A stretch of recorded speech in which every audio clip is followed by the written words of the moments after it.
इते वाक़ई ॿुधनि त पडीदन भरिसां मुबैना तौर कारे इल्ज़ाम मड़ी नौजवान क़त्ल कयो वियो आहे। ॻोठ यूसुफ भंभरो वासी अनीस भंभरो खे क़त्ल कयो वियो। भाउ अनीस खे वज़ीर ऐं इंतज़ार भंभरो मथस कारे इल्ज़ाम मड़ी क़त्ल कयो आहे। मक़तूल जे भाउ जो चवणु आहे। अहम ख़बर अवां सां शेयर कयूं पिया। पडीदन भरिसां मुबैना तौर कारे इल्ज़ाम मड़ी नौजवान खे क़त्ल कयो वियो। ॻोठ यूसुफ भंभरो वासी अनीस भंभरो खे क़त्ल कयो वियो आहे। भाउ अनीस खे वज़ीर ऐं इंतज़ार भंभरो मथस कारे इल्ज़ाम मड़ी क़त्ल कयो आहे। मक़तूल जे भाउ जो इहो चवणु आहे।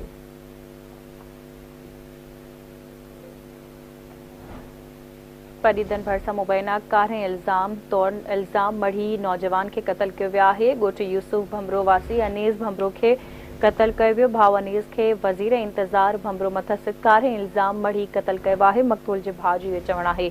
एक भेरो ॿीहर अवां सां अफ़सोसनाक ख़बर शेयर करियां। पडीदन भरिसां मुबैना तौर कारे इल्ज़ाम मड़ी नौजवान क़त्ल कयो वियो आहे। ॻोठ यूसुफ भंभरो वासी अनीस भंभरो खे क़त्ल कयो वियो आहे। भाउ अनीस खे वज़ीर इंतज़ार भंभरो मथस कारे इल्ज़ाम मड़ी क़त्ल कयो आहे।